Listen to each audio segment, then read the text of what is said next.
What is going on, everybody? This is Dylan with Dylan Talks Tone, and this is your weekly guitar gear news update. Sorry we're a little late today. I recorded this entire thing this morning on my other microphone, and there was no audio. So I guess I should just use the microphone I always use, which is this one, and I love it. Sennheiser MKE 400, if you're wondering. Anyway, let's get into the news. We got a bunch of stuff to talk about. So do me a favor, hit the subscribe button and the like button and the bell if you like guitar stuff, because that's what we do here. Here we go. All right, let's talk first about the Way Huge Attack Vector. This is a phaser / envelope filter in one box. It's got one knob, and it does stuff. It basically says that it goes from bee stings to gloopy syrup, which means that you can dial in anything from crazy wacky sounds with your envelope filter / phaser. And of course, in between nothing and there is your overall kind of funk tones, you know, funky kind of stuff with that envelope filter. So really cool thing from Way Huge. Let's keep the funk going with Ibanez. They have come out with a series of basses. So this is well, let's just say that most of the things that I think we've seen from Ibanez lately have been kind of pointy and shreddy. Well, this is the opposite of that. There are no points in this picture. There are very curvy, very kind of crazy, but very jazzy shapes, right? So we've got some 5-string stuff. We've got some fretless stuff. We've got some headless stuff. We've got a multi-scale bass. We've also got this like upright / electric kind of thing in the middle there. There's a whole line of this stuff. If this is your bag, make sure that you check it out. I will try to find links to this and as much of the other stuff we've talked about in this video. You can use those links in the description to research more of this and do some shopping. I don't know a lot about the jazz-based side of life, so do me a favor and just check them out below. And if this is your thing, these are very interesting. Vola Guitars has announced the OZSRM 24 fret humbucker electric guitar. It's got a rosewood fretboard. I think it's 25.5-inch scale, 12-inch radius. Just a basic, really good, shreddy kind of good guitar. This is a really cool instrument. These are made in Japan. They are really high quality. I've seen them in person, like at NAMM, talked to them about them, how they make them, where they make them. Really, really nice stuff. I think it has stainless frets, if I recall correctly. Yes, it does. And they make their pickups. They make their own pickups, and they are really, really cool guitars. So I like the little notchy thing on the backside where the strap goes. Just a little different design element, as well as the reverse peg head there, the roasted maple fretboard. Pretty cool guitar. I think they're somewhere around 1789. You can go to Vola Guitars and check those out. Schecter has kind of revamped their Reaper line. Now, Reapers are typically, I believe, up to this point, swamp ash. These are African mahogany. They've got some upgraded specs to them. We've got a multi-scale one. We've got one with a Floyd. We've got one with a different Floyd. And we've got fixed hip shot on one of these as well. The Floyd ones are Floyd guitars, and then the one that's not a Floyd has a conical radius, compound radius fretboard. They all have lumen laid dots. They all have Grovetown nuts. These are really nice guitars. And they have hip shot grip lock tuners. I think this is the one that doesn't have the Floyd, because the Floyd has different stuff, obviously, because it locks up. And they come from, they have San Andreas humbuckers in them and Diamond Decimator pickups in a couple of the other ones. So again, shreddy and cool, updated, really nice stuff. I think you will dig these guitars. If you want to check them out, they're in the link below if I can find them. Another Schecter thing is the Machine Gun Kelly mainstream sellout signature.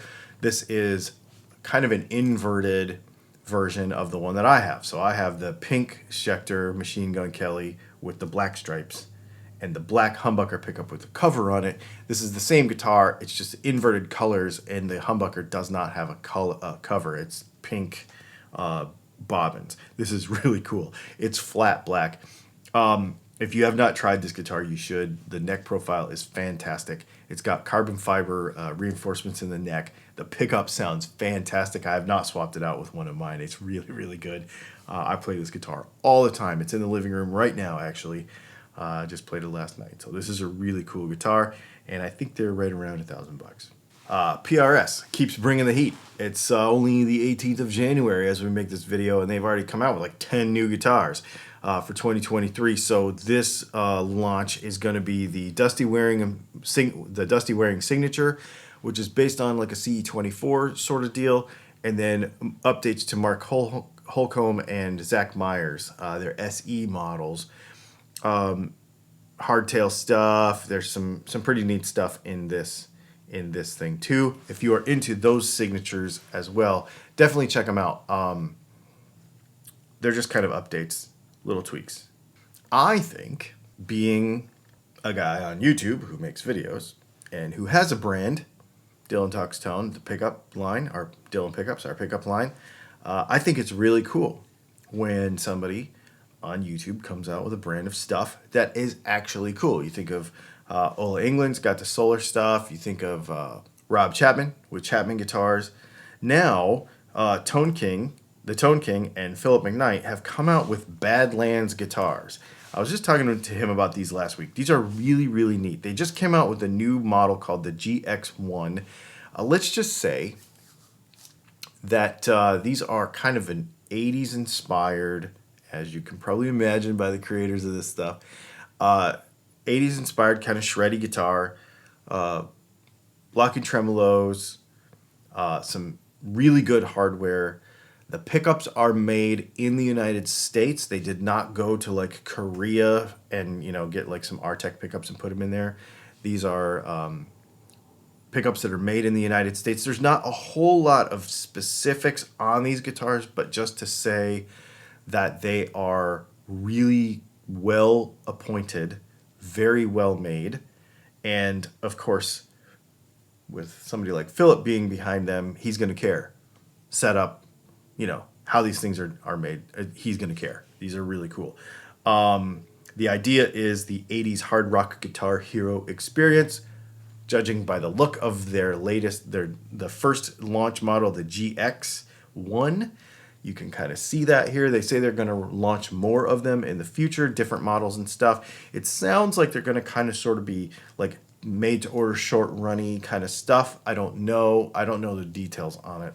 I just know that they exist and that they are coming, and you're going to be able to buy them, and it's pretty cool. And I think it's really neat that somebody who has so many subscribers, so many viewers, and people really respect Phillip and his guitar setup knowledge and what he knows about guitars. I really think it's cool. I just chatted with him last week, and he's a really cool dude, and anything we could do definitely to support his growth would be awesome. I think it's cool. Okay, let's move on to some, I think there's a little controversial couple things here from Fender. Things, maybe not controversial is the right word, but things we should definitely talk about.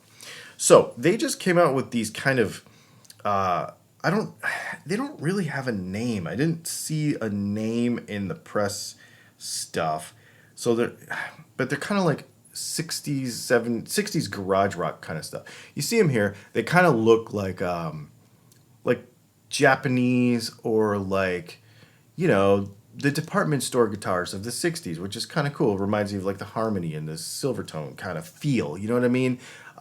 With the look, like even especially the Jazzmaster, the offset. So I don't know if this is a Jazzmaster or a Jag body, because there's kind of elements of both here. But anyway, an offset body there with these gold foil pickups in them. And you see this Jazzmaster-ish thing has a Bigsby on it instead of the Jazzmaster trem.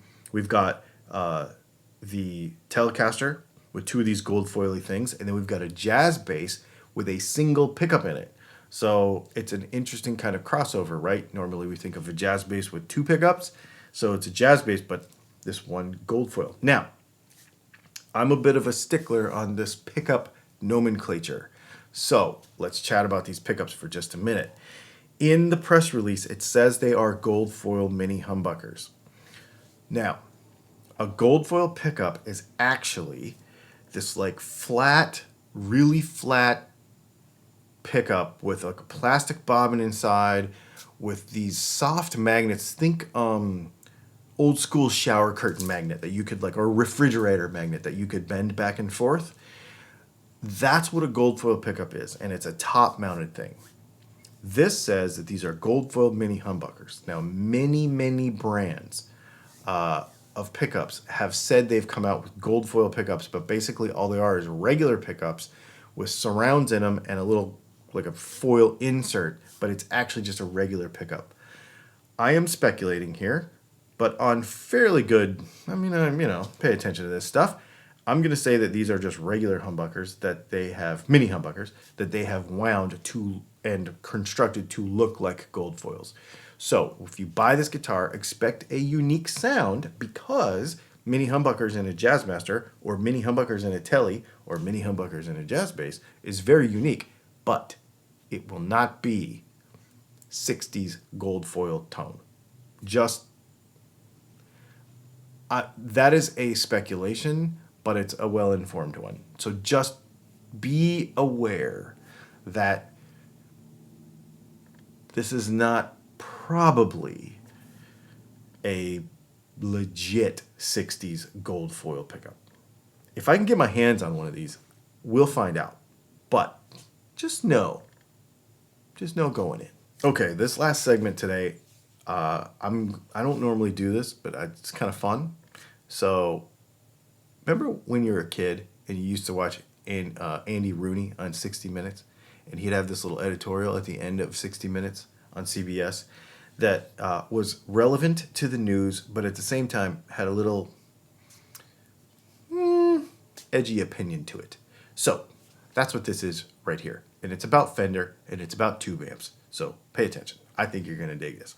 Justin Norval is the vice president of product for Fender, that would probably be like the guy that's over like the new products coming out, product development, that kind of stuff.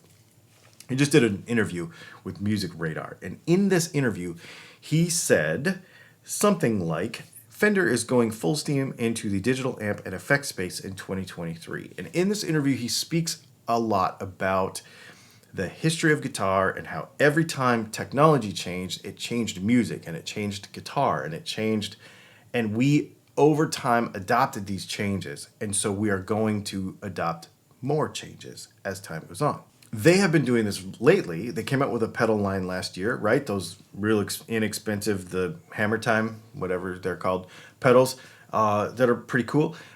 But they've really been going all in on this Tonemaster stuff, and it's been really good. And it's a digital version of their classic amp sounds, and they do pull them off, and they work very well. In this interview, also, he talks about the evolution of how we use amps. We don't turn everything to 10 and run them wide open anymore, and we can't, right? Places where you go play gigs, the various venues. In my apartment where I live now, you just can't turn stuff up loud. So having a digital variant or the crossover to digital with IRs and that sort of stuff is very, very important. So they say they're going to go completely all in on this digital space. Now, that's a synopsis of what he said.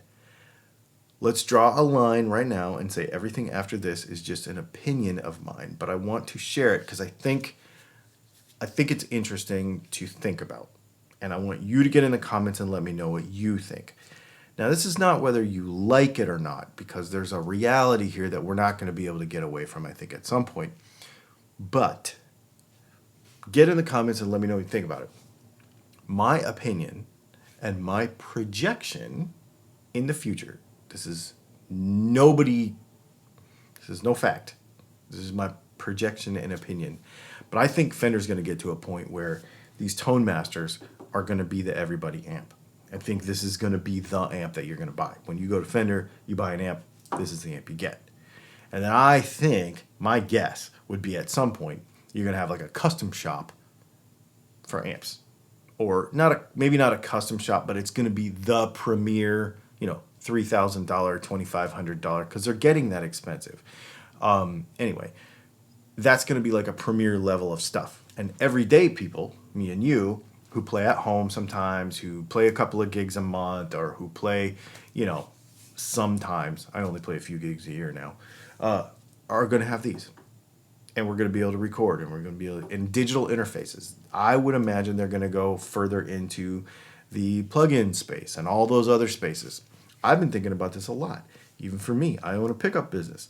It's like the oldest technology on the earth. In 10 years, where are pickups going to be? I don't know. I got to think about that, right?